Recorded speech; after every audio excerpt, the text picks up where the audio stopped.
சிறுகதை. வசந்தத்தின் பின்னான உதிர்வுகள். மரங்கள் எல்லாம் பசிய நிறத்தாடை புனைந்தும் பூத்தும், குழந்தைகள் கைகளை அசைப்பது போல் காற்றில் தமது இசைகளை அசைத்து நின்றன. சூரிய கதிர்களால் நிலமோ தன் உடலிலிருந்து பசும் புட்களை வியர்வையாக்கி விட்டிருந்தது. வாகனங்களின் ஒலிகளை பொருட்படுத்தாது கோடைகால பறவைகள் இசைத்துக் கொண்டும் இரைகளை மேய்ந்து கொண்டும். ஒரே விதமான நிகழ்வுகளை பார்த்தால் சலித்துவிடும் என்பதை தெரிந்து கொண்டதால் தான் பருவகாலம் மாறி மாறி ஒவ்வொரு ஆடைகளை புனைந்து கொள்கிறதோ என்னவோ என்று மனதுள் எண்ணியபடி அந்த இயற்கையின் அழகை ரசித்துக் கொண்டிருந்தான் சசி. அந்த கல்லூரி கட்டிடத்தின் முன்பாகவிருந்த மரத்தின் கீழ் நின்று கொண்டிருந்தான் அவன். கடந்த குளிர்கால வகுப்புகள் முடிவடைந்து அடுத்த வகுப்பிற்கான தெருவில் அவனது வகுப்பிலிருந்து கிறிஸ்டினாவும் கதரீனாவும் மட்டும் தெரிவாக ஏனையோர் வேறு வகுப்புகளுக்கோ அல்லது பழைய வகுப்பை மீள்வு செய்ய வேண்டிய நிலையிலோ இருந்தனர். புதிய முகங்களுடன் அறிமுகமில்லாததாலேயே கல்லூரி தொடங்கும் நேரமாகியும் அழகை ரசித்துக் கொண்டிருந்தார். கதரீனாவுடன் பெரிதாக பழக்கமில்லை. ஒரே வகுப்பு என்பதால் ஹலோ சொல்வதோடு சரி, பார்ப்பதற்கு அழகாகவே இருப்பாள். கிறிஸ்டினாவுடன் ஒரு வருடம் முற்றாக படித்ததால் அவளுடன் சற்று நெருக்கம். தனியே வகுப்புக்கு செல்ல ஒரு மாதிரியாக இருக்கிறது என்கிற போது தொலைவில் கதரீன் வருவது தெரிந்தது. கிட்ட வந்ததும் ஹலோ என்றாள். பதிலுக்கு ஹலோ சொல்லிவிட்டு அவளுடன் கூட நடந்தான். வகுப்பறையுள் சென்றதும் கிறிஸ்டின் கைகாட்டி அழைத்தாள் தன்னருகில் வந்து அமரும்படி. வகுப்பினுள் சுமார் 25 தலைகள். சசி கிறிஸ்டினா அருகில் அமர்ந்து கொண்டான்.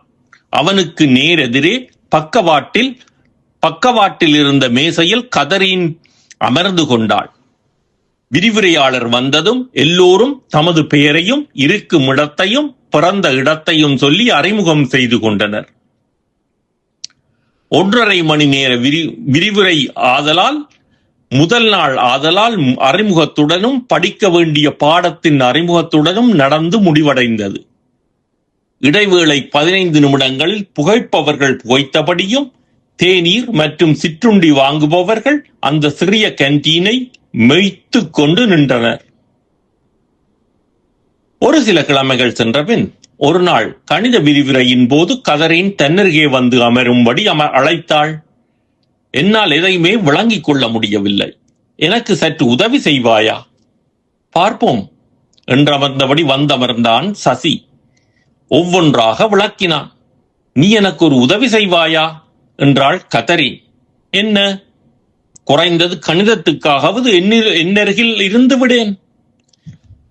கிறிஸ்டினும் இங்காவும் கூட இதைத்தான் கேட்டார்கள் என்றபடி அவர்களை ஒரு தடவை நோட்டமிட்டவன், சரி, நான் இனி உன்னருகிலேயே இருந்து விடுகிறேன். சிரித்தபடியே நன்றி என்றாள். பதிலுக்கு அவனும் ஒரு புன்சிரிப்பை உதிரவிட்டான். இடைவேளையின் போது இருவரும் ஒன்றாகவே தேநீர் அருந்தினர். கதரீன் சிகரெட் ஒன்றை புகைத்தவாறே சுற்றி ஒரு தடவை நோட்டமிட்டாள். என்ன சுற்றி சுற்றி பார்க்கிறாய் என்றான் சசி. ஒன்றுமில்லை. பதிலில் ஏதோ இருந்தது. கேட்க நினைத்தவன் மென்று விழுங்கினான். சரி, பொழுதுபோக்குக்காக என்ன செய்வாய் என்றான் சசி. தொலைக்காட்சிதான்.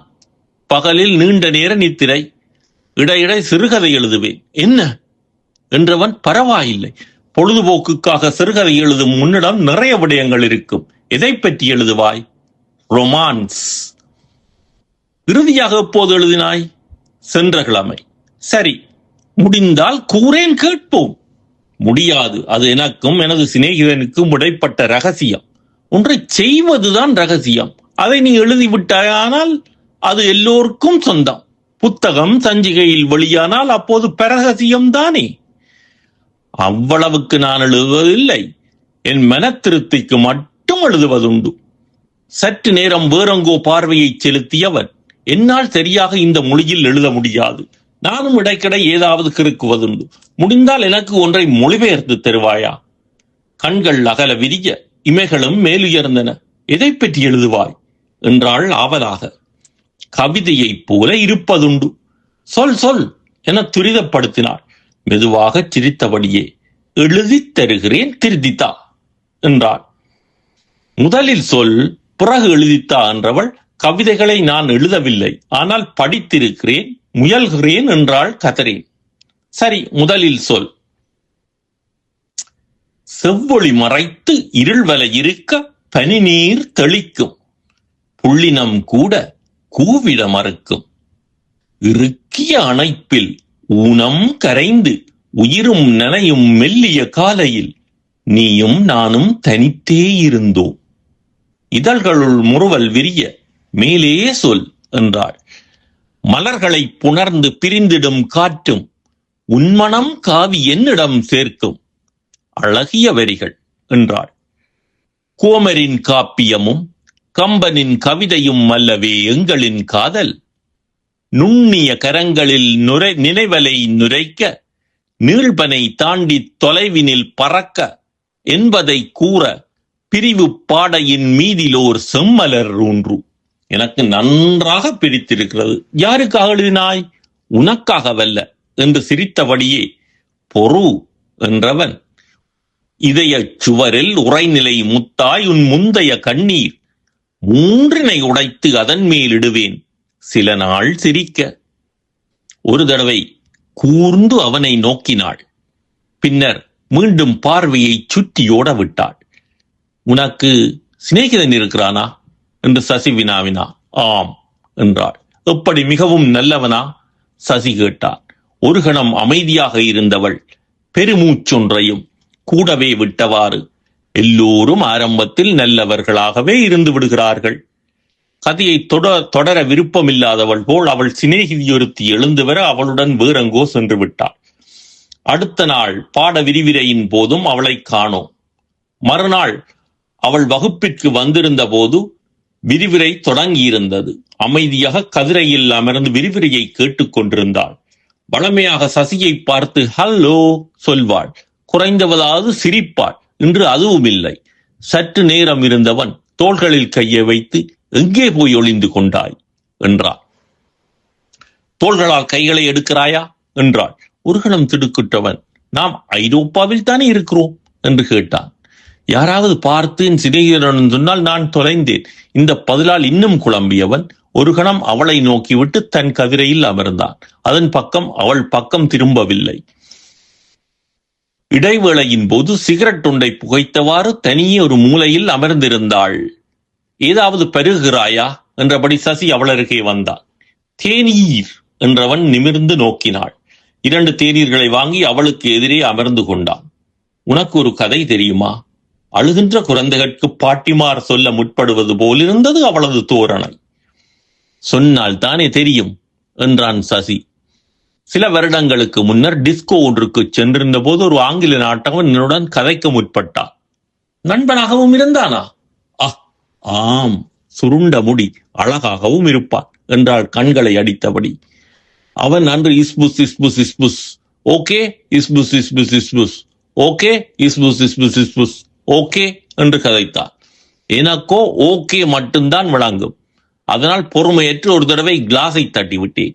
அவன் பயந்து போக நான் சமாளிக்க வேண்டியதாயிற்று என்று சொல்லிவிட்டு கலகலவென சிரித்தாள். சசிக்கோ அவள் கதை சொன்ன விதம் சிரிப்பை ஊட்டியதால் இருவரும் சேர்ந்து சிரிக்க, கேன்டீனில் இருந்தோர் இவர்களை பார்ப்பது போல் இருக்க, இருவரும் வகுப்பறை நோக்கி எழுந்து நடந்தனர். நடந்து கொண்டே சொன்னான் சசி, நீ தற்போது அதிகமாய் கதைக்கிறாய். கடந்த குளிர்கால வகுப்பில் மிக அமைதியாக மூலையில் இருந்தாய். ஆம், எனது சுபாவமும் அப்படி. கதைத்தால் கதைத்துக் கொண்டே இருப்பேன், இல்லையானால் அமைதியாக இருந்து விடுவேன்.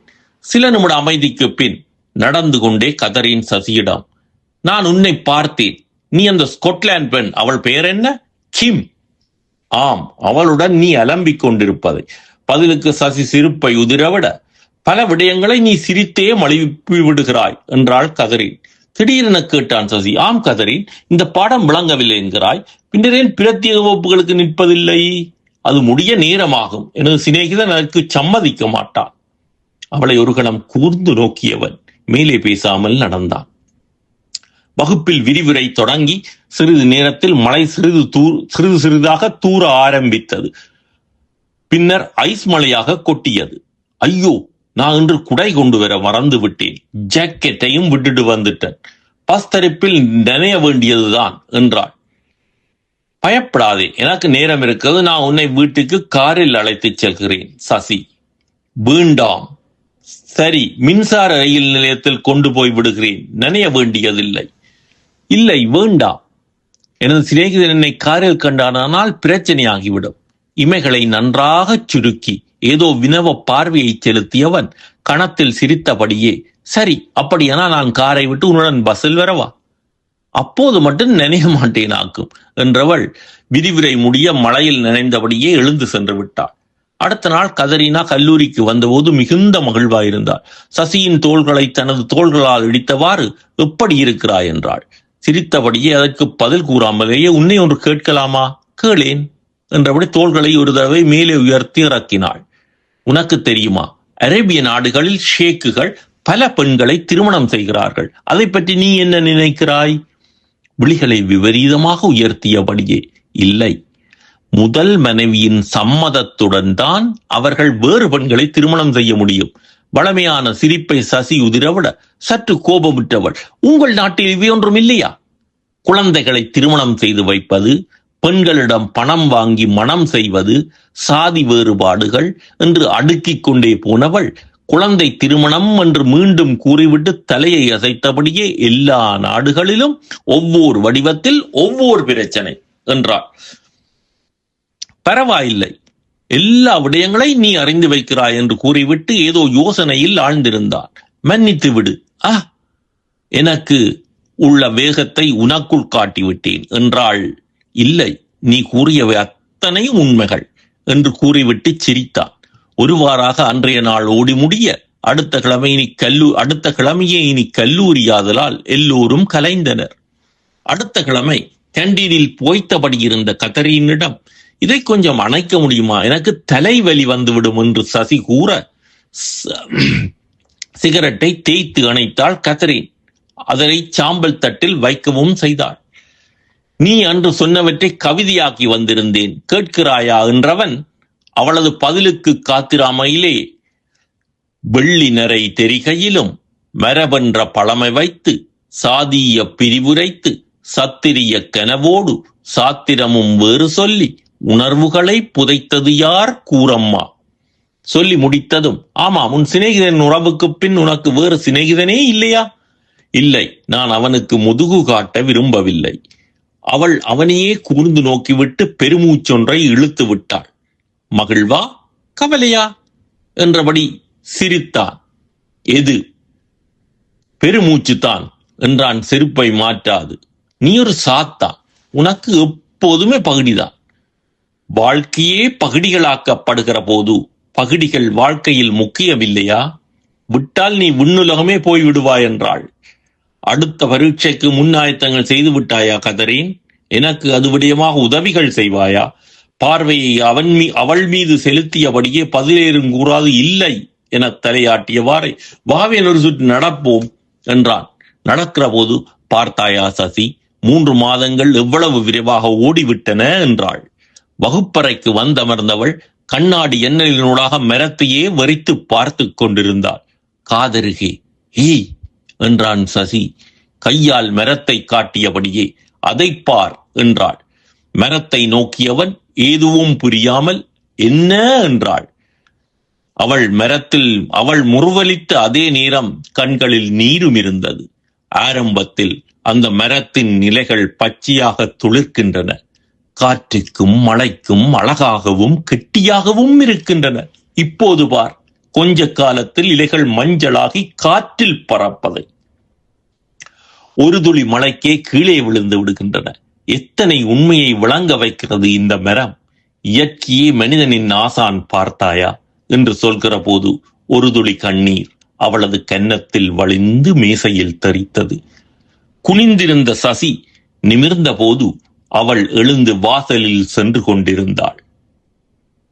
வேதனைகள் தரிசாகி வெடித்திருக்கும் நெஞ்சத்துள் நீர்த்துளிகள் நெருப்பாகி கருக்கிடுமோ நெருஞ்சிகளை ஓர் நாளில். நன்றி, வணக்கம்.